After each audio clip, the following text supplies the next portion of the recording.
Hello students, welcome to all in online teaching class. I am your teacher Dr. Alka Yadav, Associate Professor, GD College Alwar.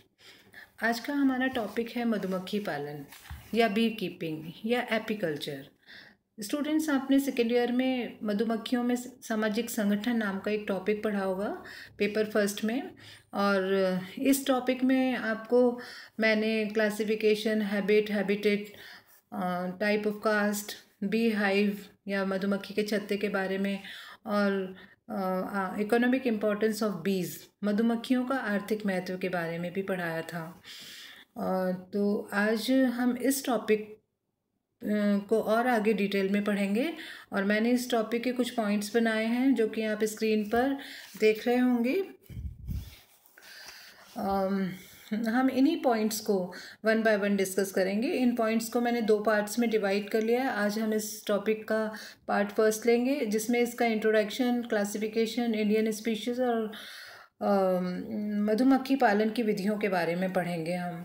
तो student, सबसे पहले तो मैं आपको बताना चाहूँगी कि मधुमक्खी पालन किसे कहते हैं, बी कीपिंग किसे कहते हैं या एपीकल्चर क्या होता है ये सब। तो मधुमक्खियों से शहद एवं मोम प्राप्त करने के लिए इनको कृत्रिम तरीकों से पालना ही मधुमक्खी पालन या एपीकल्चर या बी कीपिंग कहलाता है। शहद का उल्लेख हमारे वेद, पुराण, महाभारत, रामायण जैसे प्राचीन ग्रंथों में मिलता है। इसके अतिरिक्त चरक संहिता में भी इसके औषधीय गुणों का वर्णन है। चीनी यात्री फाहियान एवं हीनयान ने भी इसके औषधीय गुणों के बारे में बताया। तो स्टूडेंट्स, कहने का मतलब ये है कि प्राचीन काल में भी लोगों को शहद के बारे में पूरी जानकारी थी और इसके औषधीय गुणों के बारे में भी ये जानते थे। तो प्राचीन काल से ही जो लोग हैं वो मधुमक्खियों के बारे में जानते थे और अपने पारंपरिक साधनों का प्रयोग कर ये मधुमक्खियों को छत्तों से उड़ाने और उसके बाद छत्ते से शहद प्राप्त करने की कला में बहुत ही माहिर थे। और फिर इनका शहद एकत्रित करने का यह तरीका जो था वो बहुत ही क्रूर जो तरीका था, अपरिष्कृत तरीका था। इस तरीके में जो छत्ता है वो पूरी तरह से नष्ट कर दिया जाता था और शहद भी बहुत अच्छी गुणवत्ता वाला नहीं हुआ करता था। लेकिन अब इस कार्य के लोगों को करने के लिए हमारे पास नवीन तकनीकें जो हैं, साइंटिफिक तरीके और संसाधन हैं जिसका प्रयोग करके बिना छत्ते को क्षति पहुंचाए, बिना तोड़े उसका शहद एकत्रित किया जा सकता है। और इस मधुमक्खी पालने हेतु फिर से पुराने छत्ते का उपयोग भी कर लिया जाता है। भारत में एपीकल्चर का प्रयोग नया है, परंतु विश्व में अमेरिका, ऑस्ट्रेलिया, कनाडा ये धन कमाने के पॉइंट ऑफ व्यू से एक बड़ा स्रोत बन चुके हैं। यहाँ पर बहुत बड़े लेवल पर बी कीपिंग होती है। लेकिन अब भारत में तमिलनाडु, महाराष्ट्र, केरल, कर्नाटक, पंजाब राज्य में मधुमक्खी पालन हो रहा है और ये जो राज्य हैं ये इस पालन में अग्रणी भी हैं। जबकि मध्य प्रदेश, उड़ीसा, असम और पश्चिमी बंगाल में जो है ये विकास जो है वो अभी शुरू हुआ है। तो हमारे अलवर में भी हमारे राजस्थान में अलवर और भरतपुर रीजन में मधुमक्खी पालन किया जाता है। तो मधुमक्खी जो है एक पॉलीमॉर्फिक कीट है, जैसे कि मैंने आपको लास्ट ईयर बताया था सेकेंड ईयर में। पॉलीमॉर्फिक का मतलब है कि इसमें 3 कास्ट पाई जाती हैं, queen, drone and workers. Workers जो होती हैं वो होती हैं स्टेराइल फीमेल्स होती हैं। क्वीन जो है वो फीमेल होती है, ड्रोन जो मेल होता है।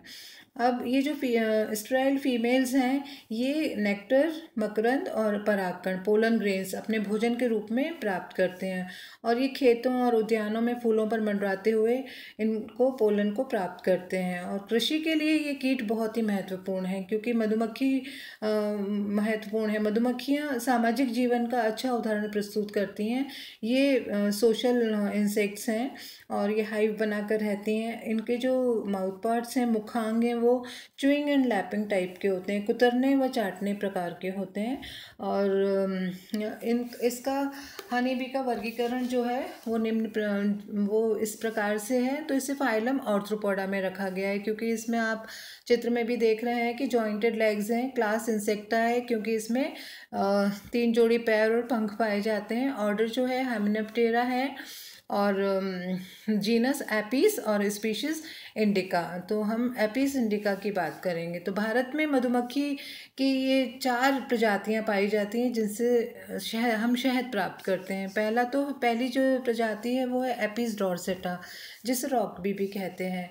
एपिस इंडिका, इसको इंडियन बी कहते हैं, और एपिस फ्लोरिया, इसे लिटिल बी कहते हैं, और एपिस मेलिफेरा, इसे यूरोपियन बी भी कहते हैं। तो सबसे पहले एपिस डॉर्सेटा लेंगे। तो ये एपिस डॉर्सेटा का नाम सारंग भी बोलते हैं इसको, कई एरियाज़ में इसको बॉम्बारा भी बोलते हैं। मधुमक्खी के नाम से इसको जानी जाती है। ये 20 लंबी होती है और जाइंट हनी बी भी इसको बोलते हैं। और ये चूँकि माइग्रेटरी नेचर की होती है और थोड़ी सी एग्रेसिव होती है, इसीलिए इसको पालना संभव नहीं होता, क्योंकि ये जो है जून जुलाई में पहाड़ों पर चली जाती हैं और सर्दियों में ये मैदानी एरियाज़ में लौट आती हैं। तो इनके इसी नेचर की वजह से, माइग्रेटरी नेचर की वजह से इनको नहीं पाल सकते। अब जो सेकंड बी है वो है एपिस इंडिका।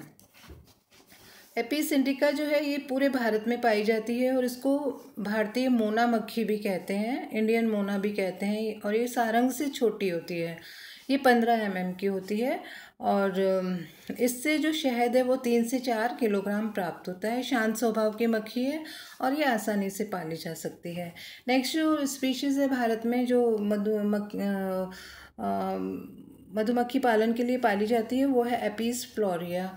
इसे भृंगा मधुमक्खी भी कहते हैं और ये 250 ग्राम शहद बनाती है एक सीज़न में और छोटी होती है ये। इसका शहद मीठा होता है, अच्छी क्वालिटी का होता है और ये डंक नहीं मारती, तो इसीलिए इसको भी आसानी से पाल सकते हैं। इसकी प्रकृति डंक मारने की नहीं होती।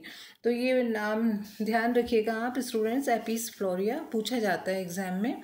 अब है एपिस मेलिफेरा। एपिस मेलिफेरा जो है यूरोपियन हनी बी है और 9-10 गुना अधिक शहद इससे प्राप्त होता है एपिस फ्लोरिया से। और ये थोड़ी सी डरपोक स्वभाव की होती है और आसानी से पाली जा सकती है। इटालियन प्रजाति की है, ये भारत में पाई जाती है। अब हम डिस्कस करेंगे मेथड्स ऑफ बी कीपिंग, मधुमक्खी पालन की विधियाँ। शहद प्राप्त करना ही मधुमक्खी पालन का प्रमुख उद्देश्य होता है, इसीलिए प्राचीन काल से ही मनुष्य जो है वो शहद प्राप्त करता आ रहा है। तो मधुमक्खी पालन की 2 प्रमुख विधियाँ हैं। पहली है पुरानी या देशी विधि, जिसे इंग्लिश में ओल्ड इंडिजिनस मेथड भी बोलेंगे हम। तो इस विधि में ये था कि प्राचीन काल में शहद प्राप्त करने के लिए छत्ते के नीचे कोई भी व्यक्ति है मोटा जैसे कंबल लपेट कर जाता था और वहाँ पर कंडे, कचरा, घास फूस जलाकर धुआं कर देता था। और फिर मक्खियाँ जो हैं वो धुआं के कारण वहाँ से उड़ जाती थी और कई मक्खियाँ मर भी जाती थी और फिर उसका छत्ता मक्खी का तोड़कर और शहद प्राप्त कर लिया जाता था। तो इस विधि में छत्ते से शहद निचोड़ कर अलग किया जाता था और इस दौरान छत्ते में उपस्थित लार्वा, प्यूपा, इनके एग्स जो हैं वो भी नष्ट हो जाते थे और इनकी देह के जो अवशेष हैं वो भी शहद में मिल जाते थे। तो इस प्रकार से जो प्राप्त शहद था वो शुद्ध नहीं होता था। धीरे धीरे लोगों ने शुद्ध प्राप्त शहद करने के लिए घड़े, संदूक, लट्ठों का प्रयोग प्रारंभ किया, जिससे मधुमक्खी इन पे छत्ता बनाने लगी।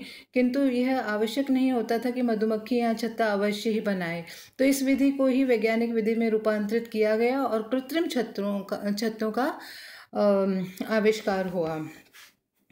तो जो मॉडर्न साइंटिफिक मेथड था वो इसमें कृत्रिम छत्तों का उपयोग किया जाता है, जिसमें एक स्थान से उठाकर अन्यत्र कहीं भी इस छत्ते को ले जा सकते हैं। इस छत्ते को एपियरी कहते हैं। तो शहद प्राप्त करने हेतु इन्हें तोड़ा नहीं जाता, बल्कि पुनः एक ही छत्ते को बार बार उपयोग में लाया जाता है, जिससे मधुमक्खियों को बार बार स्थान नहीं बदलना पड़ता। छत्ता बनाने में श्रम का अपव्यय नहीं होता और शहद में अशुद्धि या इनके देह के भाग आदि नहीं होते थे। तो इन छत्तों की देखरेख पालनकर्ता द्वारा की जाती है, अतः इन्हें विपरीत मौसम में भी उठाकर सुरक्षित स्थान पर रख दिया जाता है। जैसे कभी बहुत ज़्यादा धूप है, सर्दी है, बारिश है, तो इन एपियरीज को उठाकर कमरे में भी रख सकते हैं। तो छत्तों को बंदरों, चूहों, चींटियों, बर आदि से नष्ट करने का जो खतरा है वो भी नहीं रहता। तो आधुनिक विधि के ये सब लाभ प्राचीन विधि में नहीं पाए जाते थे। तो ये तो फ्रेंड्स हुआ हमारा पार्ट 1। अब हम नेक्स्ट जो लेक्चर होगा उसमें पार्ट 2 की बात करेंगे। Thank you very much for watching this video.